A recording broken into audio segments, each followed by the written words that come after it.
Hello friends, एक बार फिर से आप सभी का स्वागत है। आज का जो हमारा सेशन है वो है कि आपको ग्रुप डी का पेपर कैसे देना है कि आप मैक्सिमम से मैक्सिमम ज्यादा से ज्यादा नंबर ला सके और जो अपना टारगेट है 80 प्लस नंबर लाने का वो टारगेट आप प्राप्त कर सके। तीन चार चीजों को डिस्कस करेंगे। सबसे पहले जो बच्चे गलतियां करते हैं वो गलतियां करते हैं कि क्वेश्चन सेव, एक देखो वहां पे ऑप्शन आएगा सेव एंड नेक्स्ट, ऐसा लिखा हुआ कि अगर आप इस क्वेश्चन पे क्लिक करते हो सेव एंड नेक्स्ट तो उसमें मान लो ए बी सी डी चार ऑप्शन है, आपने बी पे अपना टिक किया तो याद रखना बी पे एग्जैक्टली जहां पे बी लिखा हो उसके पास ले जाके टिक करना जिससे एक बार में टिक हो जाए।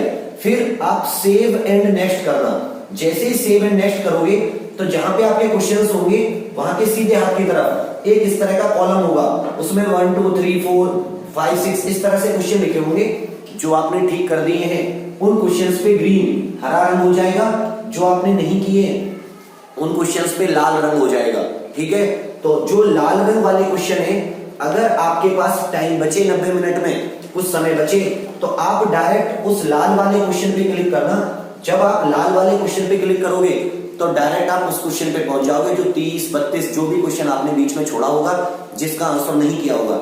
याद रखना जिसका आंसर आपने कर दिया है वो हरा रंग का यहाँ पे दिखेगा, जिसका आंसर नहीं किया है वो लाल रंग का दिखेगा। तो सेव एंड नेक्स्ट समझ में आ गया कैसे करना है, इसको ध्यान से रखिएगा। दूसरी बात, एक और चीज सुन लीजिए, पेपर कैसे करना है वो बाद में बताऊंगा। ये देख लीजिए कि आपको लेकर क्या क्या जाना है। तो आपका एडमिट कार्ड होना चाहिए आपके पास जिसपे फोटो लगा हो। ठीक है भैया, एक फोटो लेकर जाना आप कम से कम, एक फोटो आईडी कार्ड, एक फोटो आईडी कार्ड जैसे कि आपका पैन कार्ड हो गया, आधार कार्ड हो गया, पासपोर्ट हो गया, ड्राइविंग लाइसेंस हो गया, वोटर कार्ड हो गया, इनमें से कोई भी या और कोई कॉलेज वगैरह का आपके पास फोटो आईडी कार्ड हो। एडमिट कार्ड पे भी फोटो लगवाना है, एक फोटो एक्स्ट्रा, एक फोटो आईडी कार्ड, मतलब कोई भी ऐसा आईडी कार्ड जिसपे फोटो लगा हो, कोई भी आईडी कार्ड जिसपे फोटो लगा हो। समझ रहे हैं मेरी बात को? तो ये चीज आपको ले जानी है एग्जाम में। ठीक है, इसके अलावा कोई भी आपको कागज पत्थर या कुछ भी ऐसी चीज ले जाने की जरूरत नहीं है जिससे कि आपको वहां पर परेशानी हो। अब दूसरी बात आती है कि जो रीजनिंग वाले क्वेश्चंस होंगे उन क्वेश्चंस में जो स्टेटमेंट, आर्गुमेंट, कथन, निष्कर्ष वाले क्वेश्चन है बाबू, उन क्वेश्चंस को बहुत अच्छे से पढ़ना, समझना कि कथन क्या कहना चाह रहा है, पॉजिटिव कथन है या नेगेटिव कथन है।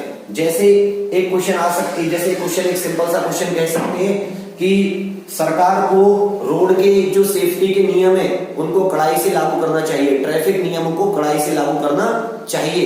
तो इसके निष्कर्ष कह देंगे कि भाई इससे क्या होगा कि अव्यवस्था कम होगी, जो एक्सीडेंट वगैरह से मौत होती है वो कम होंगी।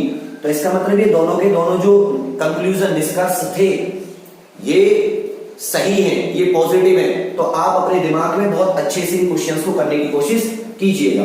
स्टेटमेंट एंड आर्गुमेंट, रीजनिंग में ही आपको थोड़ी सी प्रॉब्लम आएगी कि आप क्वेश्चन ध्यान से नहीं करोगे। एक बात और ये ध्यान से मेरी सुन लीजिए, रीजनिंग के मल्टीपल आंसर्स हो सकते हैं। ये कंपनी गड़बड़ कर रही है, एयरपे में ये देखने के लिए मिला है कि एक क्वेश्चन के एक से ज्यादा आंसर हो सकते हैं। तो आपको परेशान होने की जरूरत नहीं है, अपना बेस्ट आंसर टिक करना, बाद की बात हम देख लेंगे। ठीक है, तो अब आ जाता है मेन चीज, क्वेश्चन को कम से कम 2 बार पढ़ें जिससे कि आपकी 80 प्लस नंबर आए। कैसे आएंगे बाबू? एएलपी में क्या है, 1 2 3 4 ऐसे लगातार आते चले गए। वहां पे कोई क्वेश्चन ऐसे नहीं है कि सेक्शन वाइज क्वेश्चन नहीं थे।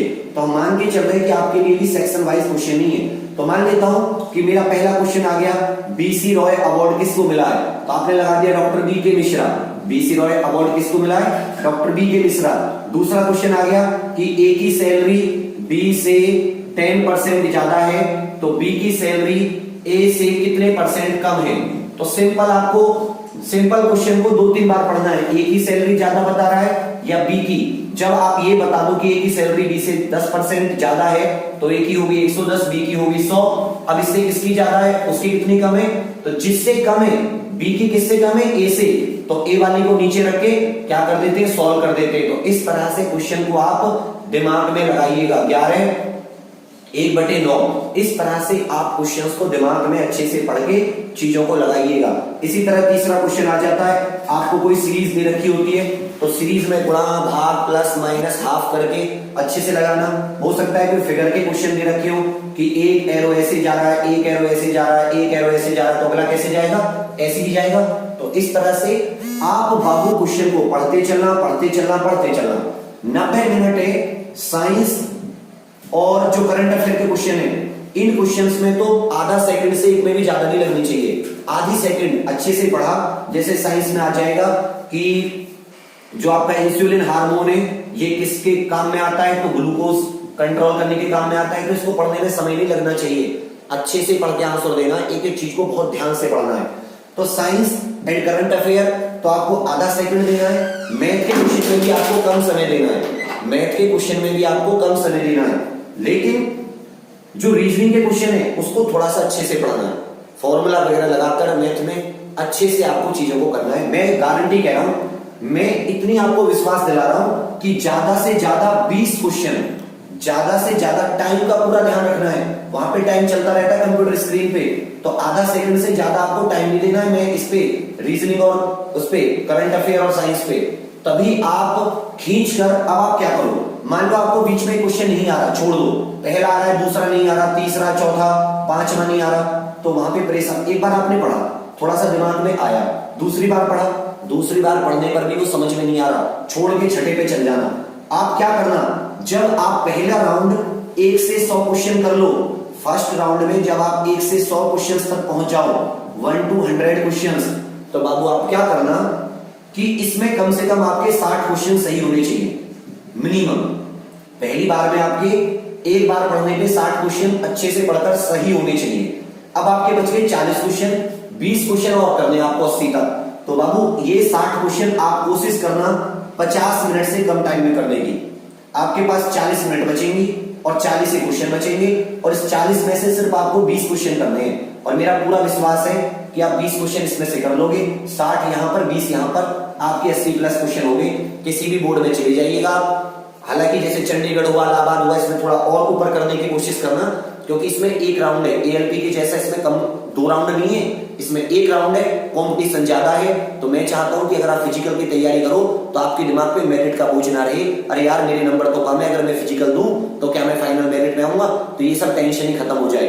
इतने अच्छे नंबर ला दो कि भैया मैं तो मस्त फिजिकल की तैयारी करूंगा, मेरा तो फाइनल मेरिट में आना पक्का है ही। मेरी बात समझ रहे हैं? 80 प्लस फर्स्ट राउंड में 60 क्वेश्चन, किसी के फर्स्ट राउंड में 50 होते हैं, तो फिर 30 की कोशिश करना, गलत मत करना एक भी क्वेश्चन, और अच्छे से सोच समझ के, गलत नहीं करने हैं। जो गलती करोगे उसी के नंबर कट जाएंगे 1/3, आपको गलत नहीं करना है। यहां तक चीजें समझ में आ रही हैं? 80 प्लस दिमाग में रखना है, और जरा भी बॉदरेशन नहीं लेना, जरा भी परेशानी मत लेना, सारी चीजें आप पर आ रही होंगी।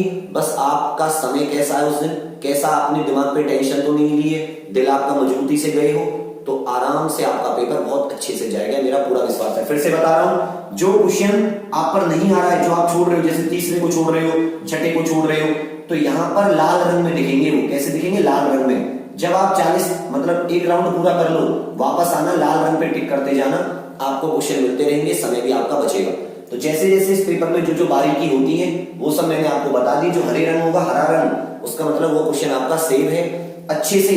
कभी कभी क्या होता है, एक चीज और ध्यान देना कि आपका किसी चीज का ऑप्शन आया, ऑप्शन मतलब आपका आंसर आया सॉल्व करके मैथ को 1, ऑप्शन क्या आया सॉल्व करके 1, और जो एबीसीडी में 1 जो है वो कौन से ऑप्शन पे है? सी ऑप्शन या डी ऑप्शन पे है। लेकिन हमारे दिमाग में क्या होता है, 1 माने फर्स्ट, हम फर्स्ट यही सोचकर लगा देते हैं, ए को लगा देते हैं। तो ऐसे दिमाग में इस चीज को लेकर चलना कि ऑप्शन सही से देखना कि 1 किस में है। 2 से 3 क्वेश्चन आप लोग ऐसे मिस्टेक कर देते हो कि ऑप्शन वो होता है सी में या डी में, आप ए या बी लगा देते हो। अच्छे से उस पर क्लिक करके माउस को रखना, इन सारी चीजों को टेंशन मत लेना। यहाँ पे भाषा बदलने का भी विकल्प आता है, कोई चीज इंग्लिश में समझ नहीं आ रही तो लैंग्वेज बदल दो, हिंदी में समझ नहीं आ रही तो इंग्लिश में कर दो, बांग्ला में कर दो, किसी और लैंग्वेज में कर दो जो आपको समझ में आती हो। तो इन सब चीजों को अगर आप छोटी छोटी चीजों को आजमाओगे तो मेरा पूरा विश्वास है 80 प्लस नंबर लाओगे। और अंत में वो कहते हैं ना कि कोशिश करने वालों की कभी हार नहीं होती। तो बच्चा हमारे हाथ में है कोशिश करना, हमारे हाथ में प्रयत्न करना। मेरी बेस्ट विशेष, मेरी दिल से दुआएं हैं कि इस बार आप सभी लोग ग्रुप डी का एग्जाम बहुत ही अच्छे नंबरों से पास करोगे। इसी के साथ कुछ प्रॉब्लम हो तो कमेंट करके बताइएगा। एक photo ID card, admit card, एक फोटो साथ में लेकर जाना है। कोई और परेशानी हो आपको तो वो भी जरूर बताइएगा। ओके बच्चा, थैंक यू, जय हिंद, अच्छे से पेपर देना, जिंदाबाद।